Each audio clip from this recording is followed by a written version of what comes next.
madaxweyne Sheekh Shaakadi haddaad uu ka dhawaaji wiilashaas waa run ciidanka xoogga dalka Soomaaliyeed oo meel hebel joogay yaa soo baxaya liiro meel meeshaas ay joogaan waxba inay tabanayaan طبعا tabashadu mar walba waa iska jirtay wax la'aan iyo wax yaraan iyo hub yaraan iyo hu yaraan iyo wax badana mar walba ciidamadan ay ku shaqeynayeen markaan u tagnay si ay iigu waramaan waxa dhabta ah oo jira iigu sheegaan saraakiisha waxaan iska taga ayaga kaligood dhex fadhiistay ii waramaan waa ii warameen nima istaaga dad la sheegay shaatigii tuutaayo wato furay calooshiisa u tusay dhinacan waa ka tolan tahay dhinacan kalena waa ka tolan tahay sarwaalku kor u xeeyday lugtiisu haddana i tusay shaatigu siibay garabkiisa iyo gacantu haddana i tusay wuxuu dhahay 9 jeeraan dhaawac muu dhahay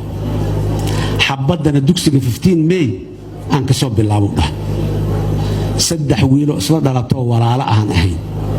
mid waa dhintay kii kala soo curyaanahu jooga anigana sidaana u Allah reerkeenu meeshay deganaayeen ma aha meesha walaalkay ku dhintayna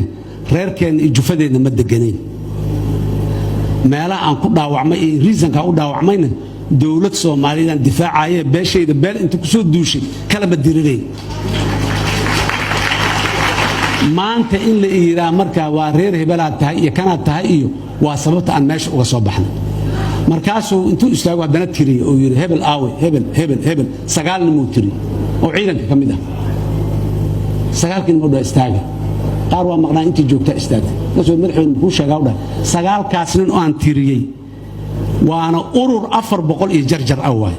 9 kaas nin oo aan tiriyay marka laga reebo inteenan kala isku beelaan noo dhahay hal beelaan ka soo jeedna waa beesha meeshaan fadhidana askari khalad lagama waayo gabarow meel ku kufsaday isbaaro inta dhigtay askari maanta joogta lagama waayo madaxweyne xaramaa in la wado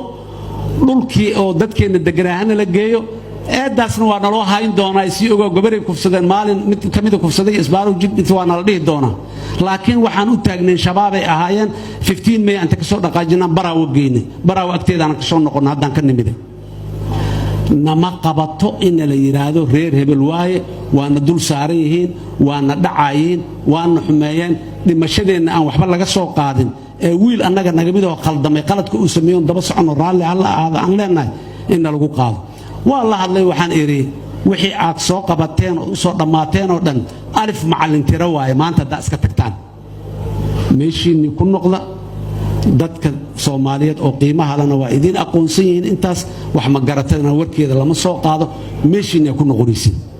meeshii ku noqdeen galabtii waa carraabeen baabuurtooda rarteen waxay u noqdeen meeshii ay ka soo baxeen ka yimaadeen u noqdeen dadkan horta dawladnimada marka dawladnimada qiimahaasna waa noogu fadhidaa boqolaal wiil kumanaan wiilad dawlad intaan lama rabo dagaaladii sokeeye iyo kuwa dhaxdeena ku dhintay iyo marka laga yimaado kumanaana uga dhimatay ayagoo dawlad Soomaaliyeed difaacayo maalintii madaxweyne Cabdiqaasim walkaan yimid iyo maalintii madaxweyne Cabdullaahi Yuusuf joogay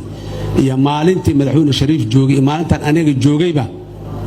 wiilal Soomaaliyeed dawladnimada Soomaaliya u dhimanayay oo deegaanna kala duwan oo fara badan joogo kuwa beeshaan waa ugu sii horeeyay